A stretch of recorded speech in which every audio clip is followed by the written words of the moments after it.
Olá, tudo bem? Espero que sim. Vamos para a nossa leitura bíblica? Livro de Jó, capítulo 13. Jó quer defender sua causa diante de Deus. Vi tudo isso com os próprios olhos, ouvi com os próprios ouvidos e agora entendo. O que vocês sabem, eu também sei, não são melhores que eu. Quero falar diretamente com o Todo-Poderoso.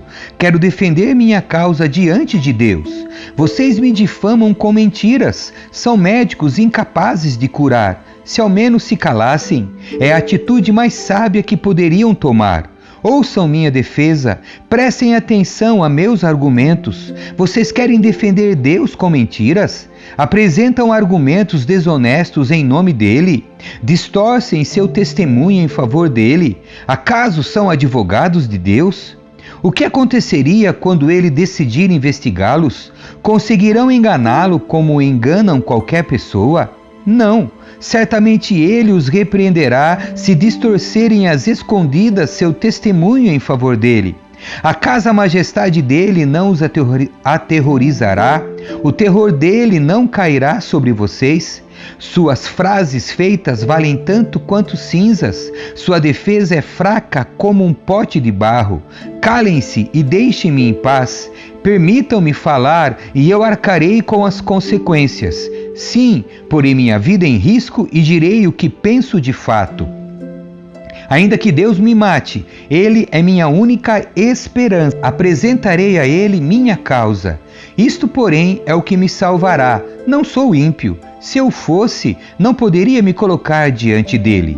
Escutem bem o que vou dizer, ouçam-me com atenção. Preparei minha defesa, serei declarado inocente. Quem pode discutir comigo a esse respeito?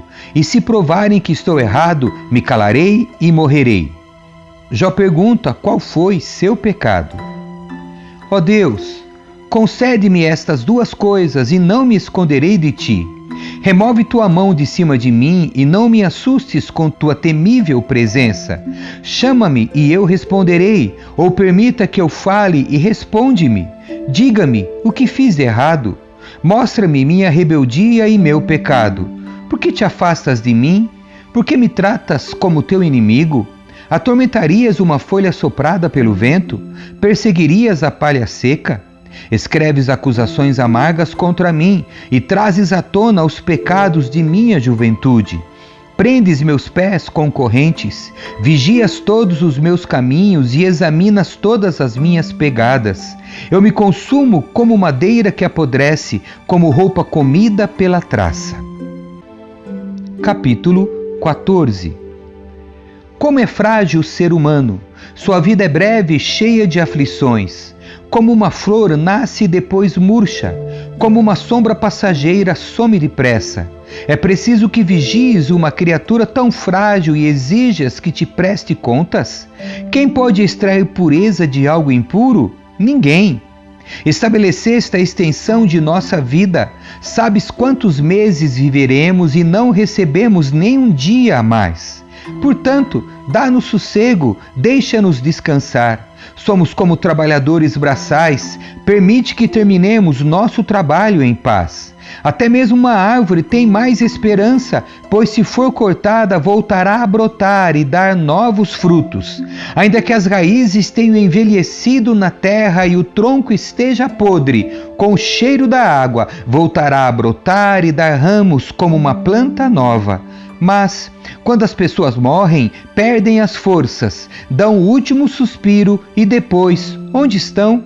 Como a água evapora no lago e o rio desaparece na seca, são colocadas no túmulo e não voltam a se levantar. Até que os céus deixem de existir, não acordarão, não serão despertadas de seu sono. Quem dera tu me escondesses na sepultura e me esquecesses ali até tua ira passar. Quem dera me desses um tempo de descanso para que só então te lembrasses de mim. Podem os mortos voltar a viver?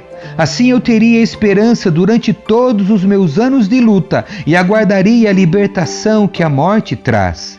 tu chamarias e eu responderia, tu ansiarias por mim, a obra de tuas mãos. Assim, tu protegerias meus passos, em vez de vigiares meus pecados. Meus pecados seriam fechados num saco, e tu cobririas minha culpa. Em vez disso, assim como os montes desmoronam e as rochas caem de onde estão, como a água desgasta as pedras e as enchentes arrastam a terra, tu destróis a esperança do ser humano. Tu prevaleces sempre sobre ele e ele se vai. Tu o desfiguras na morte e o mandas embora. Não sabe que os filhos crescerão com honra ou afundarão no esquecimento. Ele sofre sua própria dor e lamenta apenas por si mesmo.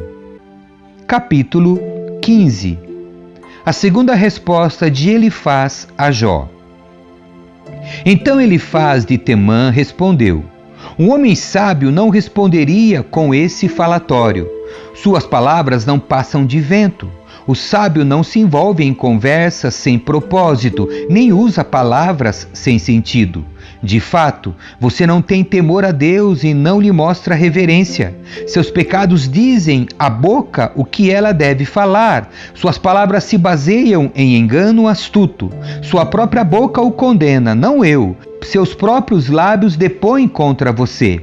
Acaso você foi o primeiro ser humano a nascer? Veio ao mundo antes de serem criados os montes? Estavas presente no conselho secreto de Deus?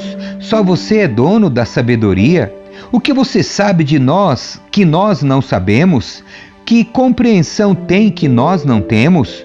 Homens idosos de cabelo grisalho, mais velhos que seu pai, pensam exatamente como nós. A consolação de Deus não é suficiente para você? Palavras amáveis não lhe bastam? O que o fez perder a razão? Por que seus olhos chegam a faiscar quando você se volta contra Deus e diz tais absurdos? O que é o ser humano para se considerar puro? Pode alguém nascido de mulher ser justo? Deus não confia nem nos anjos. Aos olhos dele, nem mesmo os céus são puros. Quanto menos um ser humano detestável e corrupto que tem sede de perversidade. Escute, e eu lhe mostrarei. Falarei com base em minha experiência. Ela é confirmada pelo relato de homens sábios que ouviram as mesmas verdades de seus antepassados, daqueles aos quais foi dada a terra, muito antes de chegar qualquer estrangeiro. Os perversos se contorcem de dor a vida toda. Aos cruéis estão reservados tempos de sofrimento. Em seus ouvidos ressoam sons de terror, e mesmo em dias tranquilos temem o ataque do destruidor. Não se atrevem a sair no escuro por medo de serem mortos pela espada. Ficam perambulando e dizendo: onde posso encontrar pão? Sabem que o dia de sua destruição se aproxima. Vivem angustiados e aflitos, cheios de terror, como um rei que se prepara para a batalha, pois agitam os punhos contra Deus e desafiam arrogantemente o Todo-Poderoso. Com seus fortes escudos levantados, avançam contra ele em rebeldia. Em sua prosperidade, o rosto dos perversos inchou e sua barriga acumulou gordura. Suas cidades, porém, serão arruinadas, habitarão em casas abandonadas, prestes a desabar. Suas riquezas não durarão, seus bens não permanecerão e suas propriedades não se estenderão pela terra. Não escaparão das trevas, o sol abrasador queimará seus ramos e o sopro de Deus os destruirá. Que não se iludam mais ao confiar em riquezas vazias, pois o vazio será sua única recompensa.